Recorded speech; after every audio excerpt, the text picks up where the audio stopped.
எல்லோருக்கும் வணக்கம். மயிலாட் பத்திரிகையாளர் எல்லாருக்கும் நன்றியை தெரிவிச்சுக்கிறேன். இது தேங்க்ஸ் கிவிங் மீட்டிங். இந்த மீட்டில் வந்து நீங்கள் அதை கொண்டு போய் சேர்த்ததுக்கு ரொம்ப நன்றி. என்னை பாராட்டினதுக்கு, என் நடிப்பை எல்லாருமே பாராட்டுறாங்க. அதுக்கு ரொம்ப சந்தோஷமாக இருந்தது. என்னோட நடிப்பு, சைத்ரா ஹீரோயின் நடிப்பு, அதுக்கப்புறம் குரு சோமசுந்தரம், அதில் வர்ற இன்னொரு நிறைய கேரக்டர்ஸ், சின்ன சின்ன கேரக்டர்ஸ் முதற்கொண்டு எல்லாருமே பாராட்டினீங்க. எனக்கு ரொம்ப சந்தோஷம். ஒரு நடிகராக நம்ம வந்து ஒரு அழகாக வேறு ஒரு இதாக என்னை மாற்றியிருக்காரு டைரக்டர் ராஜ்முருகன் அப்படின்னும் போது சந்தோஷமாக இருந்தது.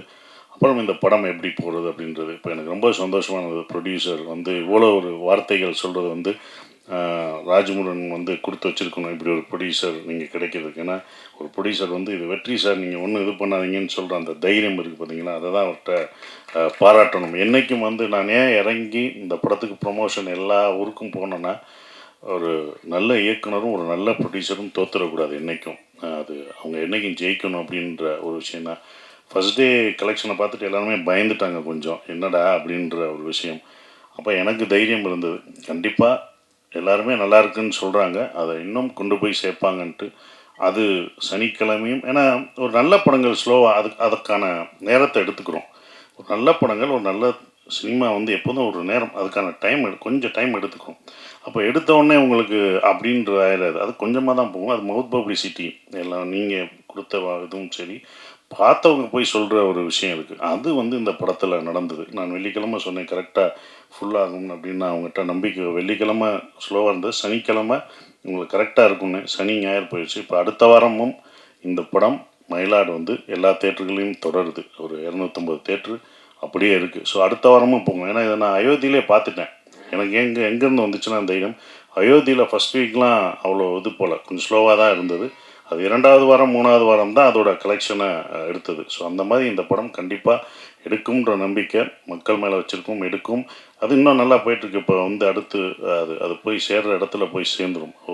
ப்ரொடியூசர் ரொம்ப சந்தோஷம். அதுவும் படம் பார்த்துட்டு விஜய் டிவி வந்து இதை படம் ரிலீஸுக்கு அப்புறம் வாங்கினதும், ஓடிடிலையும் வாங்கினதும், அது ஒரு வெற்றியாக தான் இருக்குது. ஏன்னா படம் ரிலீஸ்க்கு முன்னாடியெல்லாம் வைக்கல, அதுக்கப்புறம் அவங்க பார்த்துட்டு வந்ததும், அப்புறம் சூர்யா சார் வந்து படம் பார்த்துட்டு 2Dயில் இந்த படத்தை வந்து அதை வந்து ப்ரெசென்ட் பண்ணுறோன்னு வந்த சூர்யா சாருக்கும் அந்த டீமுக்கும் நன்றியை தெரிவிச்சுக்கிறேன். அப்புறம் நன்றியில் யுவராஜ் ரொம்ப நன்றி. அவங்க டீமு ப்ரொமோஷன் ஒன்று இருக்கிற கூடயே அந்த டீம் ஃபுல்லாக என் கூடயே வந்து எல்லாம் இது பண்ணாங்க. ஸோ அவங்களுக்கு பிஆர்ஓ யுவராஜுக்கு நன்றியை தெரிவிச்சுக்கிறேன். சந்தோஷ் ஆரம்பத்துலேருந்து உறுதுணையாக இருந்த சந்தோஷ், ஜேம்ஸ் சார், எல்லாருக்கும் நான் நன்றியை தெரிவிச்சுக்கிறேன். ஷான் ரோலன் மியூசிக். ஏன்னா படம் முடிஞ்சு வந்தோடனே, ஏன்னா அந்த படம் முடியும் போது அந்த சாங் ஆறுயிருக்கு அன்பு செய் அப்படின்ற அந்த பாடல் வந்து இவங்களோட இதில் ரொம்ப ரொம்ப மனசை உருக்கின பாடலாக இருந்தது. ஆடியன்ஸும் எல்லாமே நாங்கள் தேட்டரு போகும்போது அந்த பாடல் தான் சொன்னாங்க. மீனாட்சி இளையராஜா பாடின அந்த பாட்டு நான் அவங்ககிட்டயே பாராட்டியிருந்தேன். ஸோ அது ஆடியன்ஸ் தேட்டரில் போகும்போது அந்த இதை அவ்வளோ இதாக ரசித்து அப்படி சொன்னாங்க. ஸோ அது வந்து எனக்கு ரொம்ப சந்தோஷமாக இருந்தது. ஏன்னா டைரக்டரை கூட்டிகிட்டு போகிறது தான் கொஞ்சம் சிரமமாக இருந்தது. என்ன புதுசாக சொல்லிங்க, வாங்க ஒவ்வொரு ஊராக போவோம், இதுதான் ப்ரொமோஷனு, நம்ம ப்ராடக்டை நம்ம தான் கொண்டு போய் சேர்க்கணும் அப்படின்னு சொல்லி இதில் கொண்டு போய் சேர்த்த ஒரு விதம், அது போய் ரீச் ஆகிருக்கு. அடுத்த வாரங்கள் இன்னமும் நல்லா சிறப்பாக வரும். ஏன்னா அவர் பத்திரிக்கையாளர் ஆகிட்டார். கேள்வி கேட்டால் அப்படி நிற்கிறார், யாருக்கும் பதில் சொல்லாமல். ஏன்னா அவர் சொல்ல மாட்டேங்கிறாரு, என்னடா அன்னைக்கு அப்படி தான் கேள்வி கேட்குறாங்க, இவர் சொல்ல மாட்டேன், நான் பதில் சொல்கிறேன். ஏங்க நீங்கள் தாங்க சொல்லணும், நீங்கள் டைரக்டருங்க இப்போ இந்த படத்தில், பத்திரிக்கையாளரில். அவர்கிட்டனா நான் பத்திரிக்கையாளர் என்ன கேள்வி கேட்குறீங்க அப்படின்ற மனநிலையே இருக்கார். இப்போ தான் கொஞ்சம் கொஞ்சமாக மாறியிருக்காரு. அவங்க கேட்பாங்க, நீங்கள் சொல்லணும் எதாக இருந்தாலும் அப்படின்னு சொல்லி மாற்றிட்டுருக்கு. ஸோ எடிட்டருக்கும் ரொம்ப நன்றியை தெரிவிச்சுக்கிறேன். Thank you sir.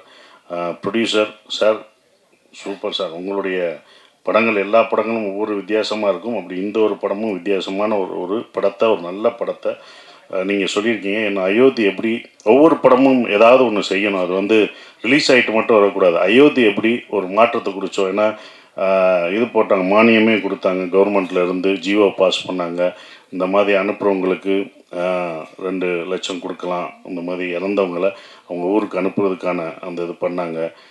நந்தன் ஒரு விஷயம் பண்ணுச்சு, கொடியேற்ற இந்த வருஷம் எல்லாரும் வந்து தலித் அவங்க வந்து கொடியேற்றினாங்க.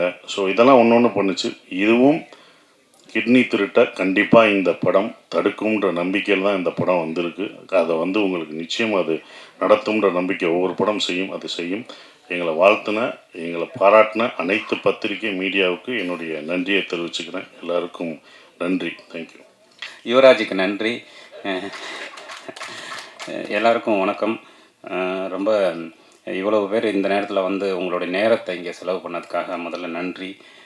இந்த படத்தை வந்து சரியாக புரிஞ்சுக்கிட்டதுக்கும் இதை பற்றின இந்த படம் ஏற்படுத்திய பாதிப்புகள் பற்றி தொடர்ந்து எங்கிட்ட ஷேர் பண்ணிக்கிட்டதுக்கும் ரொம்ப நன்றி. இந்த படம் வந்து மயிலாடு ஆரம்பிக்கிறதுக்கு முதல் காரணமாக இருந்த அம்பேத் சாருக்கு ரொம்ப இந்த நேரத்தில் நான் நன்றி தெரிவிச்சுக்கிறேன். இந்த படத்தை கேட்ட நொடியிலிருந்து இப்போ வரைக்கும் உறுதுணையாக இருந்து இதை தன் தோளில் தூக்கி சுமந்து இன்று வரைக்கும் அந்த நம்பிக்கையோடையே இருந்து கொண்டிருக்கிற சசிகுமார் சாருக்கும், ஒரு நடிகராகவும் சரி, ஒரு மனிதராகவும் சரி, ஒரு நண்பராகவும் சரி, ஒரு பெரிய உறுதுணை அவருடைய இது. ஸோ அந்த நேரத்தில் அவருக்கு வந்து ஒரு பெரிய நன்றி சொல்லிக்கிறேன்.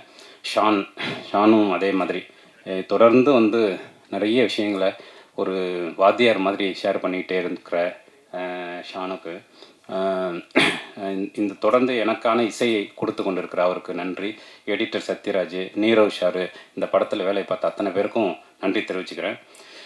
நான் வந்து சினிமாவுக்கு வந்த புதுசில் இருந்ததை விட இப்போ வந்து சினிமாவில் நிறைய விஷயங்கள் வந்து மாறி இருக்கு. குறிப்பாக வந்து நம்ம ஒரு படத்தை எழுத தொடங்குறதுலேருந்து ஒரு ரைட்டரோட வேலை ஆரம்பிக்குது. அதுக்கப்புறம் அதை ஷூட் பண்ணும்போது ஒரு டைரக்டரோடைய ஒர்க்கு இருக்குது. அதுக்கப்புறம் அதை ரிலீஸ் பண்ணும்போது நமக்கு ஏற்படக்கூடிய போஸ்ட் ப்ரொடக்ஷன் வேலை அப்படின்னு சொல்லிட்டு. பட் இன்றைக்கி வந்து அந்த படம் ரிலீஸ் ஆகி அது ப்ரொமோஷன் வரைக்கும் நிறைய விஷயங்களை வந்து நம்ம கவனிக்க வேண்டியிருக்கு.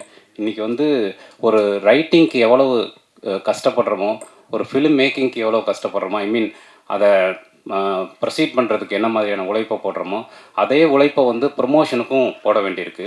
இந்த சினிமா வந்து நான் பார்த்ததுலேருந்து, நான் வந்து பொதுவாக ப்ரொமோஷனுக்கே போக மாட்டேன், நான் இன்டர்வியூஸ்க்கு போக மாட்டேன்.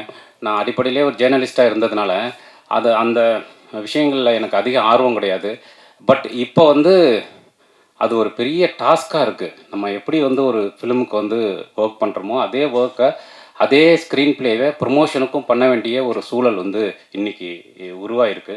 ஸோ அது வந்து நல்லது கெட்டதுங்கிறதெல்லாம் தாண்டி அதை வந்து நம்ம இந்த உலகம் மாறிக்கிட்டே இருக்குங்கிறத நம்மளும் கருத்தில் எடுத்துக்க வேண்டியிருக்கு. ஸோ அதுக்கும் ஒரு தீவிரமான வேலை பார்க்க வேண்டிய ஒரு சூழல் உருவாகிருக்கு. நம்ம எதை பற்றி படத்தில் பேசினாலும் அந்த படத்தை எடுத்துகிட்டு போய் ஆடியன்ஸ்கிட்ட சேர்க்கறதுக்கு ஒரு பெரிய ஒர்க் பண்ண வேண்டியிருக்கு. ஸோ அந்த இடத்துல உறுதுணையாக இருக்கிறது ஊடகங்களாகிய நீங்கள் தான். ஸோ அதனால் உங்களுடைய பாசிட்டிவான ஒரு அப்ரோச்சு, பாசிட்டிவான வார்த்தைகள் அது எப்போவுமே என் கூடவே இருந்துக்கிட்டே இருக்குது. அதற்கு ரொம்ப நன்றி. மயிலாடுதுக்கு கிடைத்த அத்தனை வார்த்தைகளுக்கும் என்னுடைய சார்பாகவும் இந்த படைப்பின் சார்பாகவும் நன்றியை தெரிவிச்சுக்கிறேன். இந்த படைப்பில் எப்போவுமே கூடவே இருந்த ஜேம்ஸ் சாரு, சந்தோஷ் சாரு, அப்புறம் இந்த படம் உருவாவதற்கு உறுதுணையாக இருந்த இரா சரவணன் உட்பட அத்தனை நண்பர்களுக்கும் நன்றியை தெரிவிச்சுக்கிறேன். Thank you very much. கர்த்திரையாய் சூழ்ந்த இருளறவே பேரொழியாய் நின்ற திருவுருவே ஆசானே என்னை ஆள்பவனே குருநாதா பக்கீசாமி. மறுபடியும் நன்றி சொல்கிறதுக்காக வந்திருக்கேன் இந்த வாட்டி மயிலாட் படத்துக்காக.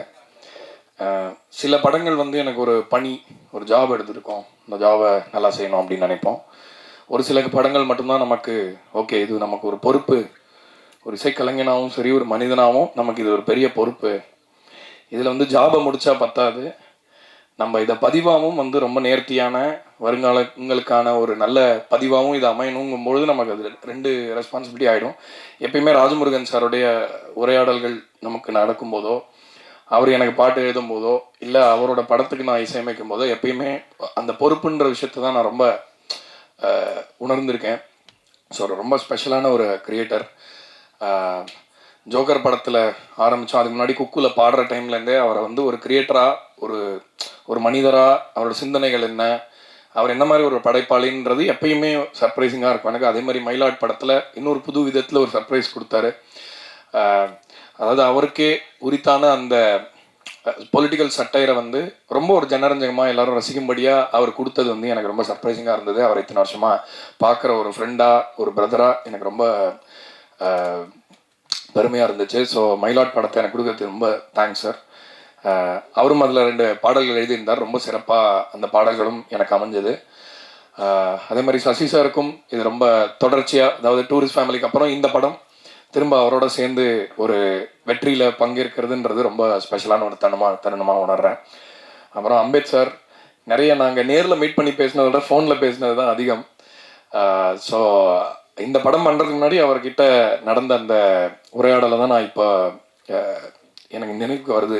ஏன்னா இந்த படம் வந்து ஒரு சமூகத்துக்கு நல்ல ஒரு விஷயத்த செய்யக்கூடிய படம். இதை வந்து நான் நின்று பண்ணுறேன் அப்படின்னு சொல்லி அவர் எடுத்த இந்த முயற்சி இன்னைக்கு வெற்றி அப்படின்ற ஒரு புள்ளியில் வந்து நின்னதுக்கு ரொம்ப ரொம்ப அவருக்கு நன்றி சொல்லிக்கிறேன். போன ஃபங்க்ஷன்லேயே விட்டுட்டேன் சத்யராஜ் அவர்களை பற்றி பேசுறதுக்கு. அவர் வந்து ரொம்ப ஒரு சென்சிபிளான எடிட்டர். முதல்ல படத்தை அவர் கட் பண்ணி பார்த்தபோது அவரோட ஸ்டுடியோவில் தான் பார்த்தோம், அவரோட எடிட் ஸ்வீட்டில் தான். அண்ட் அவ்வளோ நிறைய நல்ல படங்களும் பண்ணியிருக்காரு. தொடர்ச்சியாக இன்னும் வந்து ஒரு கல்ட் ஃபிலிம்ஸ் நிறையா பண்ணிகிட்ருக்காரு. ஸோ அதில் மயிலாடும் கண்டிப்பாக ஒரு மைல்கல்லாக இருக்கும் அப்படின்னு நினைக்கிறேன் அவரை பொறுத்த வரைக்கும். அண்ட் ரொம்ப ரொம்ப had fun working with Sathyaraj. In fact எனக்கு மியூசிக்கலாக சில இன்புட்லாம் கொடுத்தாரு. இந்த மாதிரி படத்தில் நாங்கள் மியூசிக் முடிச்சுட்டு பார்க்கும்பொழுது இந்த இடத்துல இப்படி இருந்தால் நல்லாயிருக்கும் அப்படின்ற மாதிரி. எடிட்டர்ஸ் பொதுவாகவே அவங்களுக்கு அந்த ஒரு பாயிண்ட் ஆஃப் வியூ சூப்பராக இருக்கும். அண்ட் எடிட் டேபிளில் சம்டைம்ஸ் வென் ஸ்டோரிஸ் ஹேப்பன் அவங்களால அந்த ஒரு விஷயத்த வந்து பல்ஸ் பிடிச்சி பார்த்துட முடியும். ஸோ மயிலாடில் வந்து டைட்டில் மியூசிக் வந்து நான் வேறு மாதிரி பண்ணியிருந்தேன் முதல்ல. அது வந்து அவர் தான் வந்து அதுக்கு ஒரு இன்ட்ரெஸ்டிங்கான ஒரு ஐடியா கொடுத்து அதுக்கப்புறம் எனக்கு அந்த ஐடியா மாறி இந்த மாதிரி பண்ணோம். ஒன்ஸ் அகெயின் இந்த மாதிரி படங்கள் ஜெயிக்கிறதுக்கு எல்லாரும் நாங்கள் எவ்வளோ உழைச்சாலும் எவ்வளோ வேலை பண்ணாலும் எல்லாத்துக்கும் மேலே நீங்கள் கொடுக்கறது தான் பாஸ் எங்களுக்கு. ஸோ ப்ரெஸ் அண்ட் மீடியா எல்லோரும் பார்த்துட்டு இந்த படம் வந்து ரொம்ப சிறந்த படம். We can keep comparing collections, இது எவ்வளோ பண்ணிச்சு இது எவ்வளோ பண்ணிச்சுன்னு சொல்லலாம். ஆனால் நிறைய படங்கள் வந்து காலத்தை தாண்டி ஒரு சில படங்கள் வந்து என்ன சொல்கிறது, ஒரு எப்பயுமே நிழல் யாருக்கு வேணுமோ, யாருக்கு அந்த கம்ஃபர்ட் வேணுமோ, யாருக்கு அந்த இடம் வேணுமோ, யாருக்கு மனிதத்தை பற்றின சிந்தனையை ஒரு டைம் திரும்ப ரீதிங்க் பண்ணி பார்க்கணுமோ, ஒரு ஆலமரம் மாதிரி சில படங்கள் எப்பயுமே இருக்கும். அந்த லிஸ்ட்டில் மயிலாட் படத்தையும் ரசிகர்கள் வச்சிருக்காங்க இப்போ அப்படின்றது ரொம்ப ரொம்ப சந்தோஷமாக இருக்குது. ஒன்ஸ் அகெயின் இந்த படத்தில் இசைக்காக வேலை பண்ண எல்லாரையுமே நான் தேங்க் பண்ணிக்கிறேன். ஒவ்வொருத்தரையாக தேங்க் பண்ண டைமில். ஸோ மொத்த மியூசிஷியன்ஸுக்கும் தொழில்நுட்ப கலைஞர்கள் எல்லாருக்குமே என்னோட நன்றியை சொல்லிக்கிறேன். And last but not least press and media, திரும்ப நல்ல படங்களுக்கு ஒரு பலமாக இருந்து கையை பிடிச்சி தூக்கி விட்டு ஜனங்க கிட்ட கொண்டு போய் எங்களை சேர்க்குற அந்த பணியை நீங்கள் தொடர்ந்து செய்வீங்க. இன்னும் இந்த மாதிரி பல நல்ல படைப்புகளை உங்ககிட்ட கொண்டு வந்து சேர்க்கணுன்ற ஆர்வத்தையும் இது கொடுக்குது. ஸோ ரொம்ப ரொம்ப நன்றி எல்லாரும் வந்ததுக்கு. மயிலாட் படம் தொடர்ந்து இன்னும் நல்லா ஓடுறதுக்கு இன்னும் கொஞ்சம் நீங்கள் you should keep spreading the word அப்படின்னு கேட்டுக்கிறேன். ரொம்ப நன்றி.